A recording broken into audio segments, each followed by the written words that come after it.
Being able to answer WH questions and other comprehension skills are something that our students are often struggling with.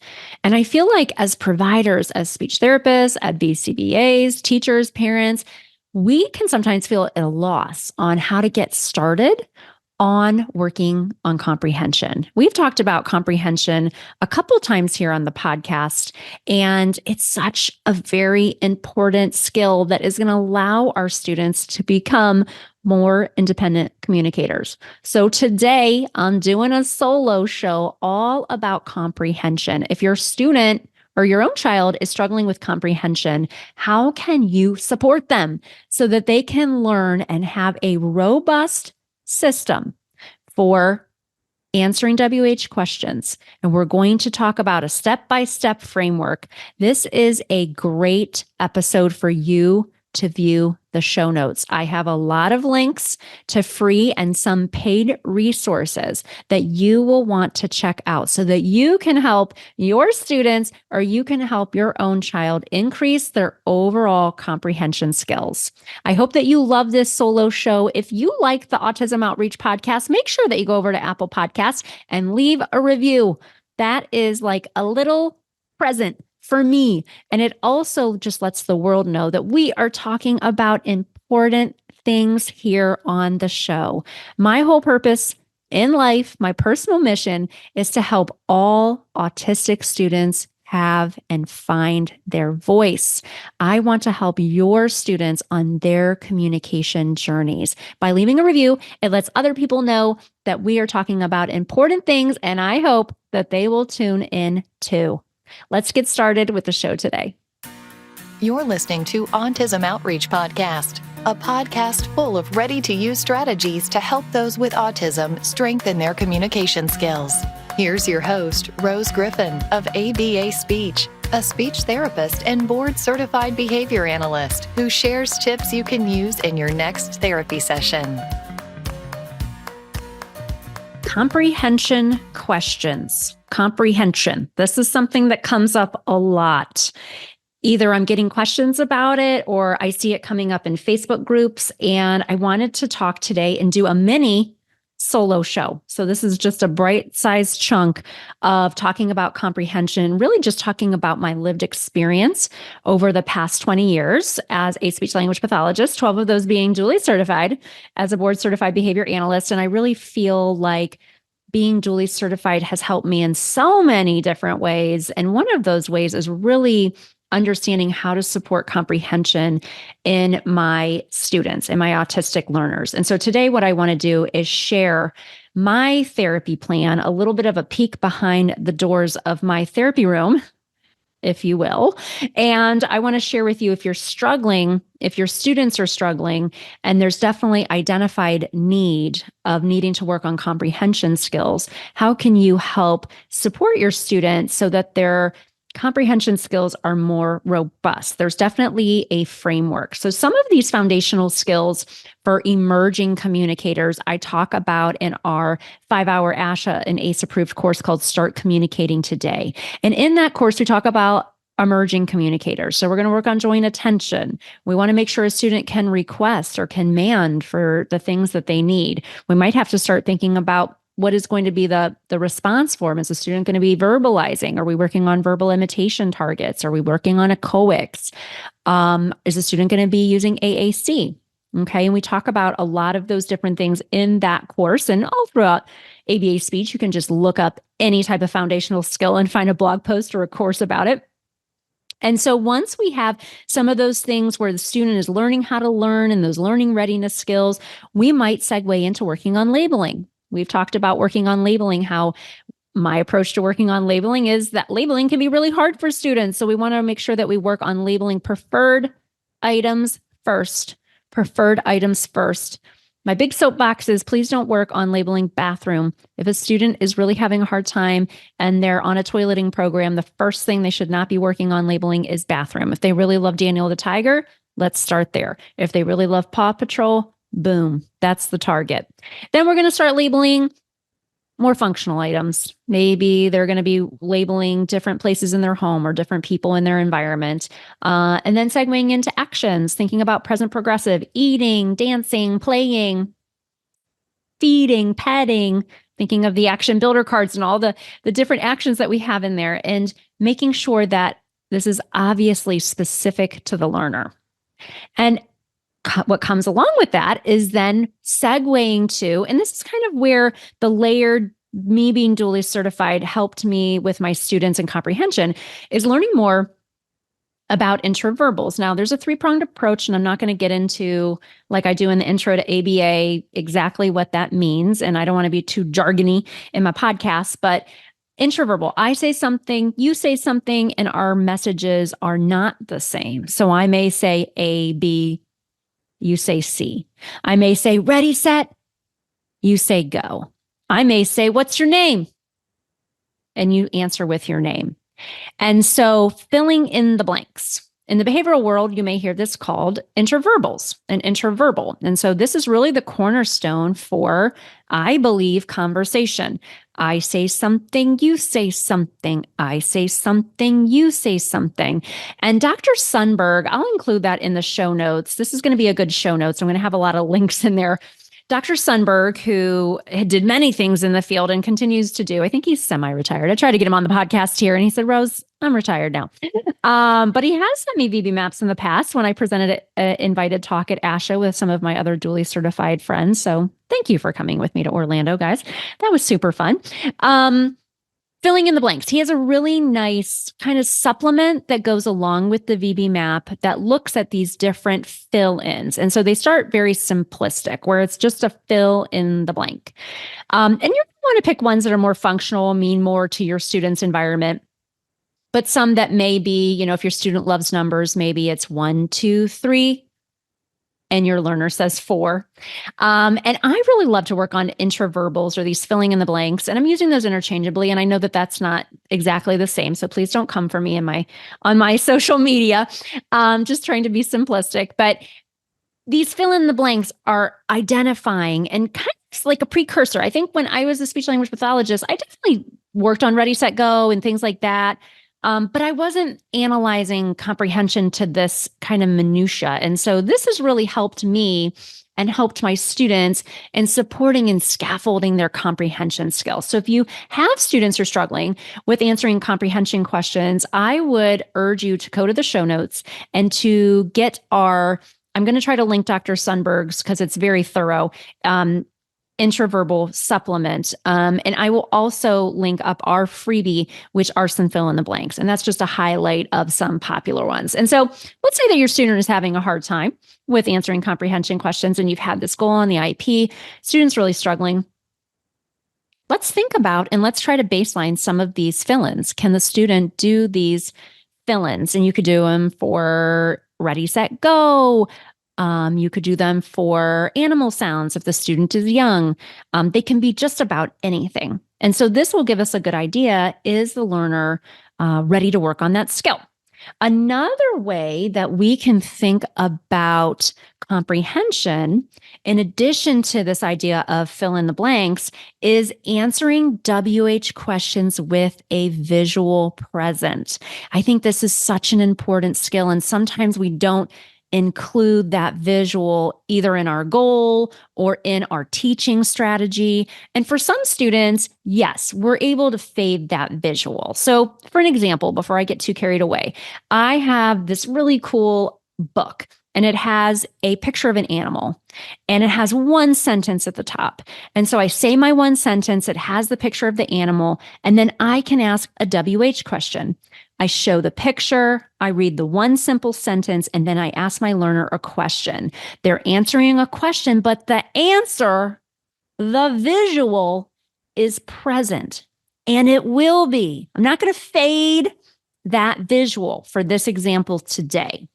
And that was a really popular short form video. I did it on TikTok or Instagram or something like that. Because you may not always have books that are simplistic like that. So I've actually made, way back in the day, I still do have a Teachers Pay Teachers store. Sometimes I give those books away for free to my email subscribers. So make sure you're on the list, abaspeech.org. But what I was finding, because I was working at the middle school, high school level, is that my students were really struggling with answering WH questions. And these were students who were more advanced in chronological age. And they really needed that visual present. And the idea of fading the visual may not really be what's best for that student. And so I think answering a question with a visual present is another way for us to think about scaffolding and helping our students on this road to increasing their overall comprehension skills. So can I show my student a picture and a sentence and ask a question where the visual is present, and can they answer that question? So I love to use books. I talk about literacy a lot here at ABA Speech and talk about that in the Power of Joint Attention and all of my courses, because books are just so important for so many different skills, and they're fun. Let's just, keep it fun and functional, people. They are fun. So using a book that has a simple sentence, a picture, or maybe it's a wordless picture book and it just has the picture and you come up with the sentence and you ask a question. Another way that you can work on that is with picture cards. Or during COVID, I made a lot of different Boom Learning card decks. I'll link those in the show notes as well. And I teased that out, I think because I had some students at the time, was that 4 years ago, that were working on answering WH questions with a visual present. And so there's a where deck, a who deck, and a what deck. So the first slide is a question, the what question. And then the next one, or that same slide, has 3 choices. And then the visual is present, but there's distractor items, right? Because it's 3 choices, not just the one correct answer. So this is kind of like a level up, a little harder from just the picture in the book.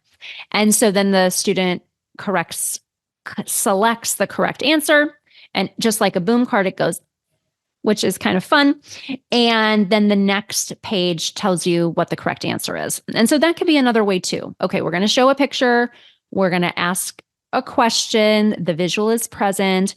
Now we're going to systematically make that a little bit more difficult to strengthen our students' skills. And we're going to ask a question, and there's going to be 1 correct answer and then 2 distractors or 2 other pictures that are going to be present. And thinking about, well, what is really important for my student? Answering what questions, answering where questions, answering who questions. And that to me is a really nice way to write an IEP objective. My mind thinks of care plans for insurance and IEP objectives for school-based professionals. Okay, my learner is going to increase their overall language skills by answering functional WH questions. And then maybe your objectives are teased out to who, what, and where.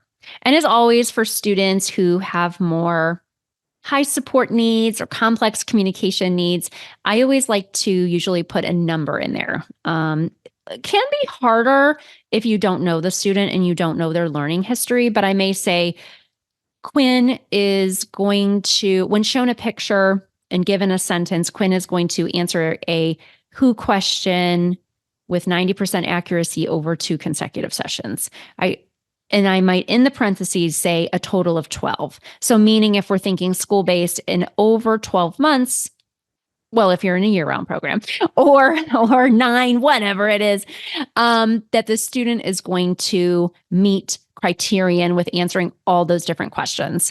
I do take data on questions that are really specific that the student can answer. That doesn't mean, back in the day, what I would do is work on 1 question to mastery. And then I'd introduce another question, and then I'd work on those in random rotation. Then I'd introduce another question. I'm not really as rigid in my target selection anymore. That can be hard because you have to take data and you have to share that data. So it can be harder to be more flexible with your data if you're working in a non-public program per se, and you're working on it as a speech therapist and maybe a registered behavioral technician is supporting your goal. But what I try to do now is maybe have a field of 3 WH questions that we're working on. I know that can be tricky. So you have to really take data in a way that makes sense for you and for your student and that is functional. And why I include that number sometimes is that the learners that I'm working with and did work with for 10 years were in middle school and high school. And so their learning growth was a little slower than perhaps a kid that was in preschool. That just happened to be usually their learning histories and how they were learning and the progression of their skills. And so I like to put that number in there because I want to show like, wow, look at the beginning of the year, Quinn was not able to answer one where question, but now Quinn is able to answer 12. And 12, when I ask, when the teacher asks, when it's generalized to the home environment, having that narrow functional focus for Quinn is going to help Quinn increase their overall communication skills. Very exciting. Okay, so maybe in our foundational skills, we're working on labeling, preferred, functional, present progressive actions. Then we're starting to segue. We're going to look at the ABA speech intraverbal program or Dr. Sundberg supplement, if that's still available. I'll make sure to link it because it's a gem. And then we're going to work on answering WH questions with a visual present. So maybe you're doing just one page and it's a book and they're answering a question about that. Maybe you're doing a boom card. Maybe you like to make your own materials, so you're making your own. Maybe you're just using flashcards. Whatever it is, this is a way to systematically analyze how we're working on that comprehension skill. The last thing that I want to talk about, the last kind of two things, is thinking about answering questions about personal safety. I think this is a skill that is really overlooked, and something that we are not goal setting enough for our students. And you may be thinking, Rose, what are you even talking about with personal safety? So personal safety would be a student being able to answer, what is your name? What is your address? What is your phone number? When is your birthday? What is your mom's name? What is your dad's name? Maybe guardian, maybe aunt, whatever the case is. Personal safety questions are so important for our learners, especially if we're thinking about students who might elope from their home, from the school environment. Being able to answer, what is your name? And being able to generalize it to not only the speech therapist, not only the BCBA, but to other members of the team. Maybe you have a really hip principal and they'll help you generalize these skills. Maybe there's a clinical director that you could knock on our office door and practice this skill. You want to make sure that these skills can be generalized. We have to plan for generalization. We can't just hope that it's going to happen because we know for our students, this is something that's really hard. And so I would 100% rather have a student who has 2 goals on their IEP or their treatment plan. And these goals we have time to work on. And these goals we have time to plan for that generalization piece and write it into the objective. I have seen that written into the objective. Very, very important. I have sat through too many meetings where there's page after page after page after page. Okay, you get it. Of goals. And to me, I'm thinking, how is this person ever going to even get to work on any of this? Whether you're non-public program or you're a public program, you want to be able to have a narrow focus and be able to have deeper instruction on these skills that are a priority of the client and a priority of the family and other stakeholders as well on the team. So very important. For personal safety, one other thing I'll mention is I personally, now this is a Rose thing, this is not from a research article, but I do not teach students to answer, how old are you? I have found that it is hard for some students with autism to discriminate, how are you versus how old are you? Now, I know that we want all of our learners to be able to discriminate, that there's a difference there. Okay, but I have found that it's tricky. And so every year, that answer changes. Like I'm having a birthday that's coming up right after we air this. And sometimes I'll forget, how old am I? Because people are not coming up to me, especially in my advanced stage, and saying, Rose, how old are you this year? I mean, they would never, right? They would never. So I like to teach and it's just my personal opinion, that is more functional for us to teach, when is your birthday? Why is that functional? Because that answer stays the same.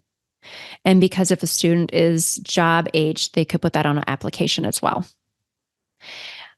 I think it's really important for us to teach personal safety to our students. And I think that it correlates nicely with this comprehension episode. Another take on comprehension is then getting into, which we won't talk about a lot today, but is social language skills. So answering social questions. I really started the same. I have older would you rather PDFs where there's two choices and the student will pick. Would you rather eat a pumpkin pie or an apple pie? I've segued into new technology, and now I have a couple of YouTube videos that are a little bit more fun, like one on vacation, one on dessert. I'll include those in the show notes too. It's a would you rather activity in essence, but it's on YouTube, and it has the two choices there.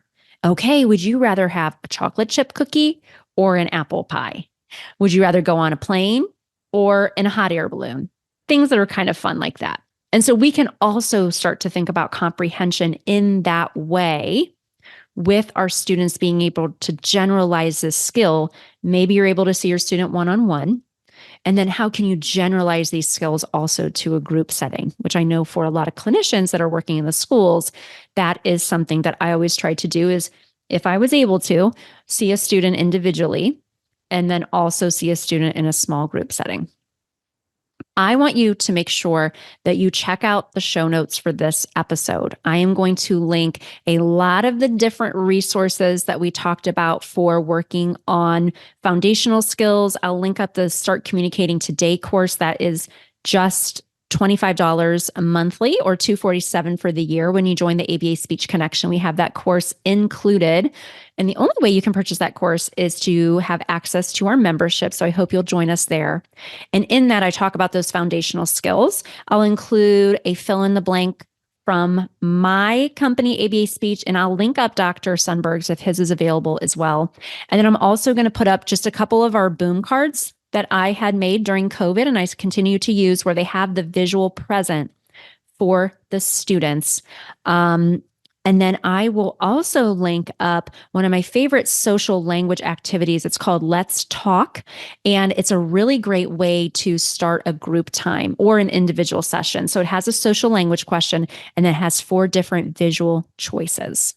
I hope that this has been a helpful episode on how we can think about and analyze comprehension skills for our students. If anything, you have a question, anything comes up, you can always visit me at abaspeech.org, or my direct messages are always open for you over on Instagram. I'll see you next time, and make sure to keep things fun and functional.